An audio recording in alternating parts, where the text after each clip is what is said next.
Zuflawan, Marvel Swan, Sermatim, Ekesvra, Madame Megar dans une nouvelle quotidienne, comme d'habitude. L'actualité, on va parler évidemment dans le vue de presse, de la nouvelle recrue de la GSK, tout faire Chérifi, Idioussin, c'est le club africain. Il y a beaucoup de choses à dire sur la recrue Egui, sur les capacités du joueur, sur les qualités du joueur et sur ce qu'on peut attendre de cette recrue. Donc, j'ai fait faire de la quotidienne. À part ce qui concerne les autres choses qui ont été dites, on connaît toujours, on attend l'officialisation pour pouvoir analyser. Je ne veux pas analyser, même si tout faire Chérifi, je pense qu'on l'a annoncé depuis plusieurs semaines. Les destinées des services de la GSK, c'était le cas de Mansouri, c'était le cas de Bouamema par exemple, mais je pense que pour analyser, pour donner un avis détaillé et tout sur les qualités, les caractéristiques des joueurs, je pense que il a attiré l'officialisation et c'est le cas de faire Chérifi et Nchtegui de la vidéo. Donc on va la vidéo sur la chaîne. On va commencer par une petite revue de presse avec le nom Blaili qui revient en tête. Et Blaili, encore une fois, en contact avec le Moulidien. Mais ce qui nous intéresse, c'est Daouri qui parle de Blaid. Et on va le voir. Blaid, il est presque sur la une de tous les quotidiens sportifs de Zaïre. Voilà, Blaid, il a un statut de la sélection. Mais c'est aussi un joueur de la GSK. Donc, sur le journal Daouri, Blaid, il est à la une avec l'Ittihad qui est prêt à payer 1,2 million d'euros pour s'offrir les services de Blaid. Et vous allez voir Youth Al-Hadja, c'est Planet Sport. Bon, Planet Sport, la une scène, ça parle de la Suisse contre le Zaïre. Et je pense qu'on a fait le match Guinée dans l'émission mondiale. Et qui ماتش تلعب في 4 الصباح دي Vancouver. Mais ce qui concerne la GSK, c'est Planet Sport, c'est un journal qui parle de sport. Donc quand ça parle de par exemple de basket, de hand, d'athlétisme, enfin, les sports en général, tu as des bonnes informations, ils écrivent de bons articles et certainement ils sont dans le domaine insane. Mais quand ça parle de foot et surtout sur le foot national, avec les clubs, c'est un journal, je l'ai dit, je l'ai démontré.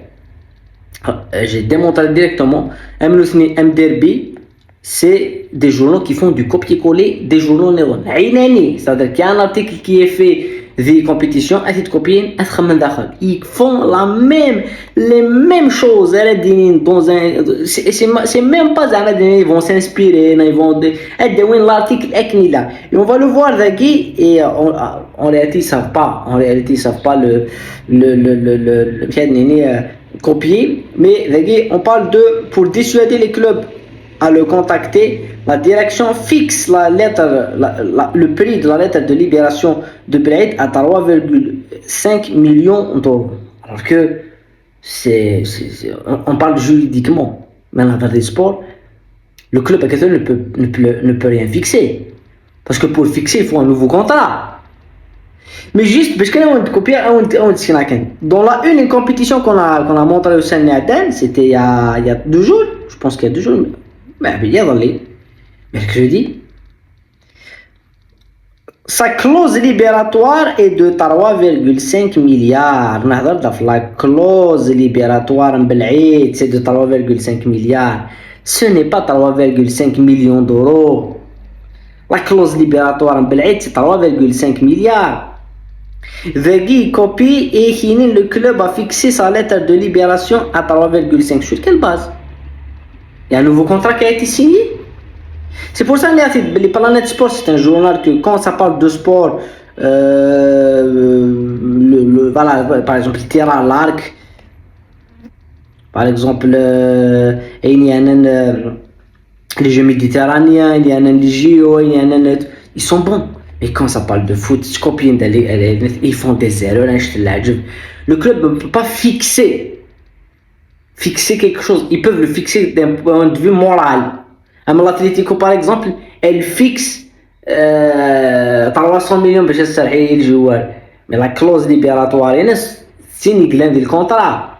اسمي يوسف بالعيد il y avait pas une clause de 3,5 millions d'euros ذي الكونترا كهضره فين يعني لو كونترا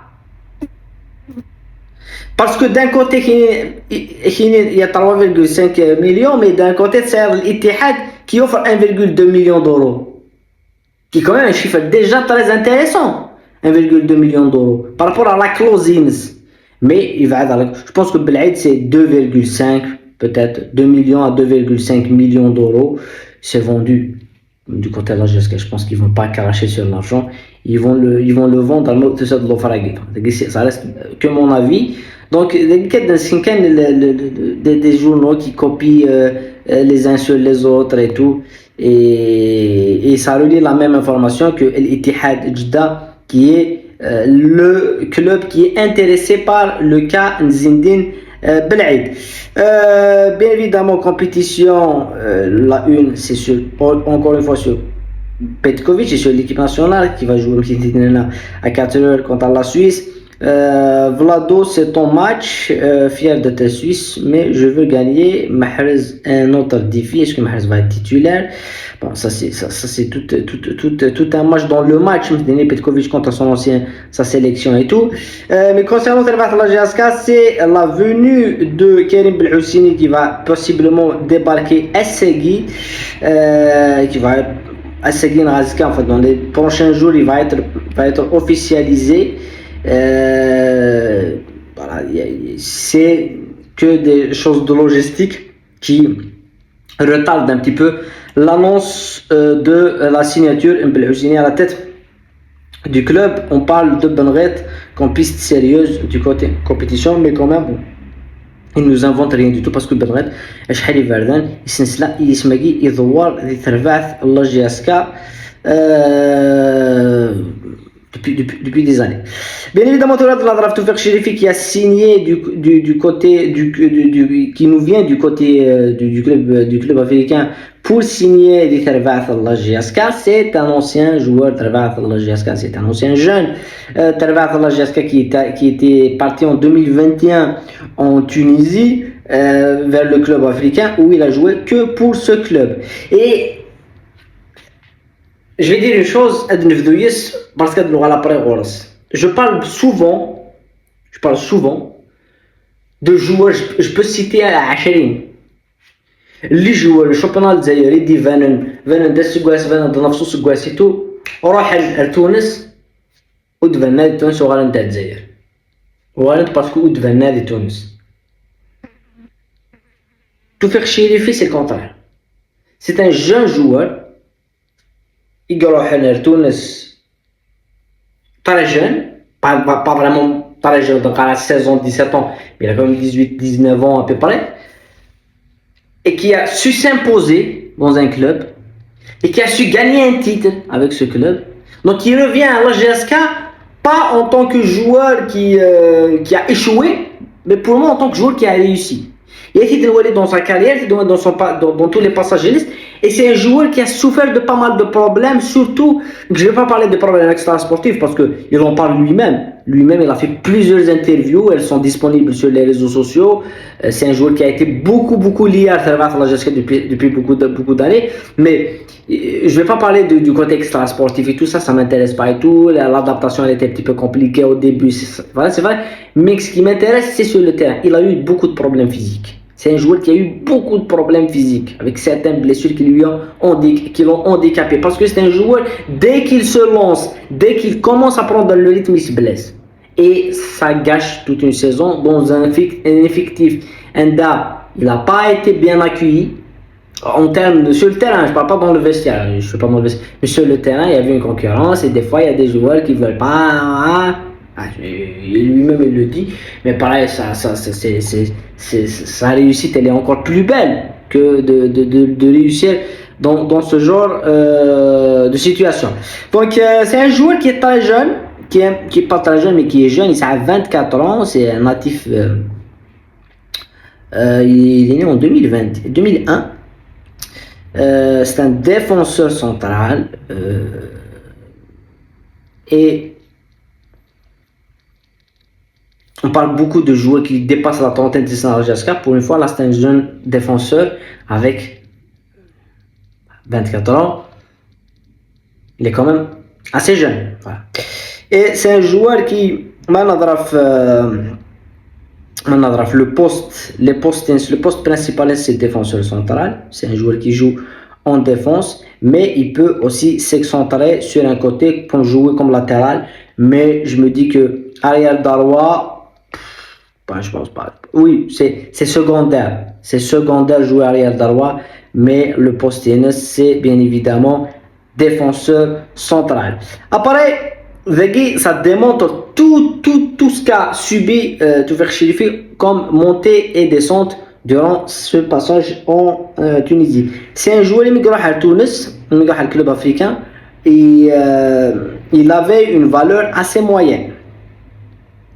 Et puis, sa valeur a monté, et puis sa valeur a commencé à vraiment descendre.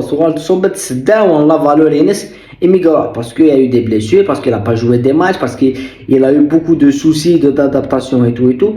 Et depuis, il a récupéré son niveau, il a pu s'adapter et reprendre il est devenu plutôt performant. Donc, ce qui m'a intéressé de la Chorégui, c'est de voir un mec, Youli, et de voir un mec, la descente, elle était dramatique. La descente, elle est très compliquée.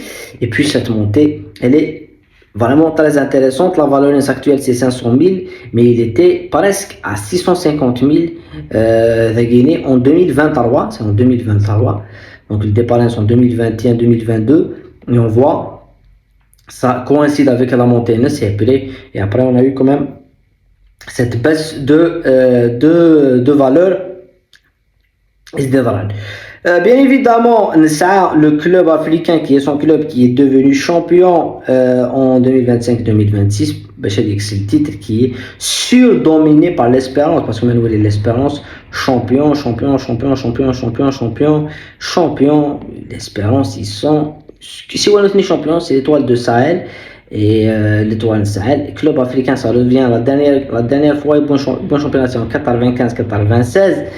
Et ils avaient quand même une certaine bonne histoire, mais l'Espérance, il y avait une certaine concurrence, mais après l'Espérance a tellement dominé, et ça donne encore plus la valeur et le club africain. Sur l'utilisation NSF, le passage NSF, je vais plus me concentrer sur le championnat parce que c'est là où il a joué le plus de matchs.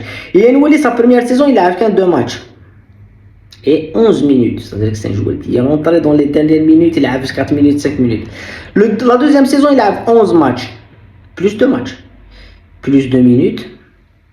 Et puis, 2023-2024, il a 9 matchs. Et puis, blessure, complètement, il a raté la saison hier. Il a complètement raté la saison hier. Et puis, il a 15 matchs. C'est son meilleur ratio. Et on va le voir dans ce passage.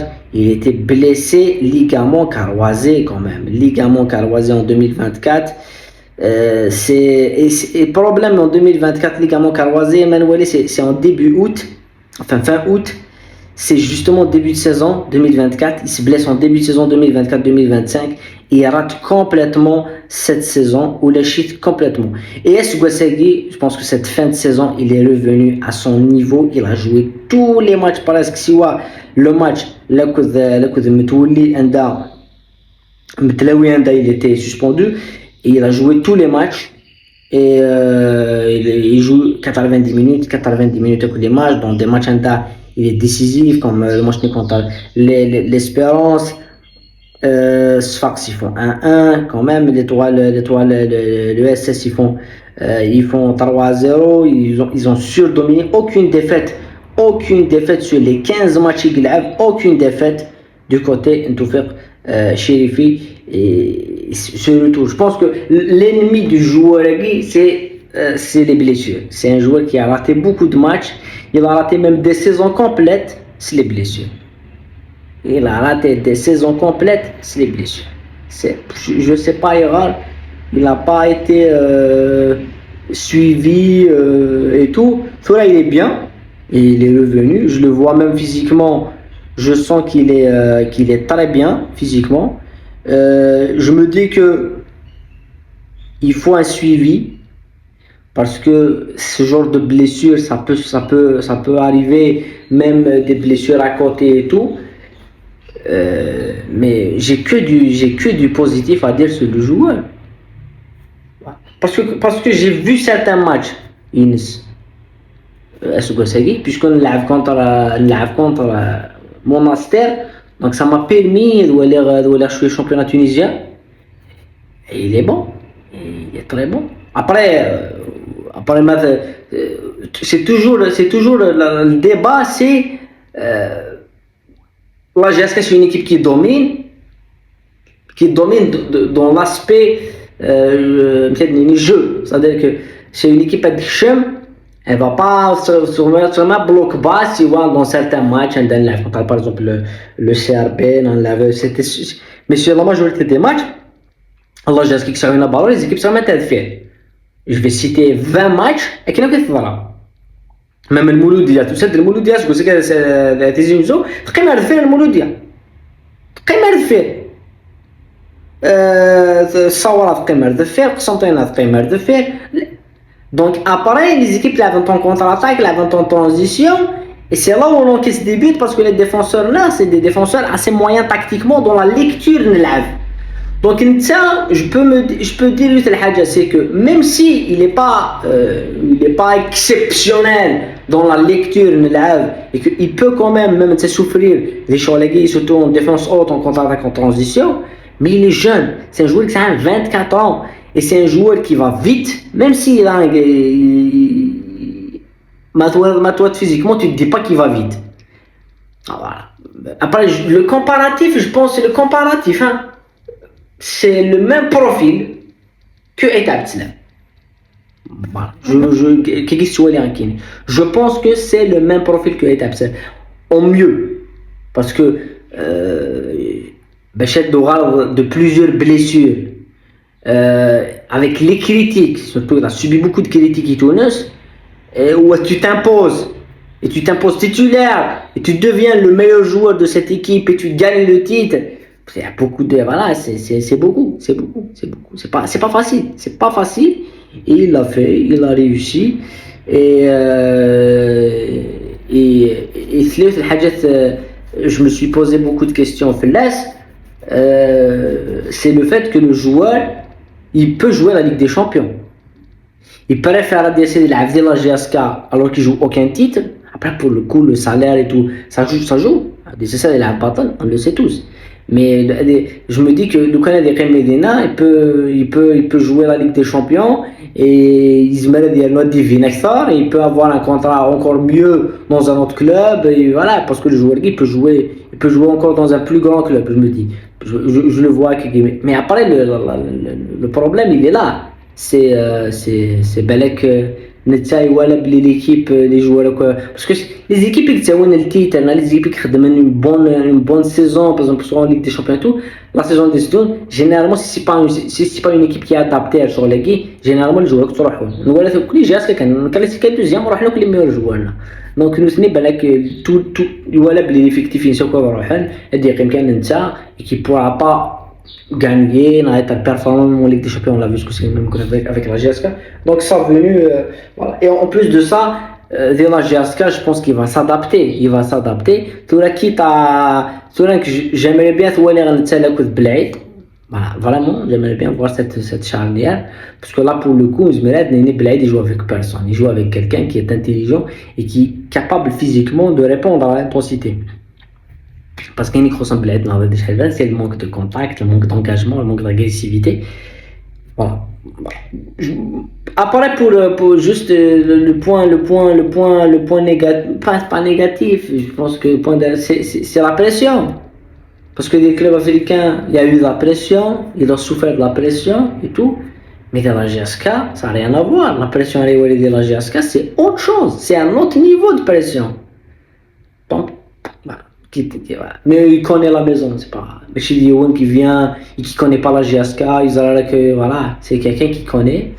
Après, c'est le retard d'Inès s'il va s'adapter, s'il va pas s'adapter.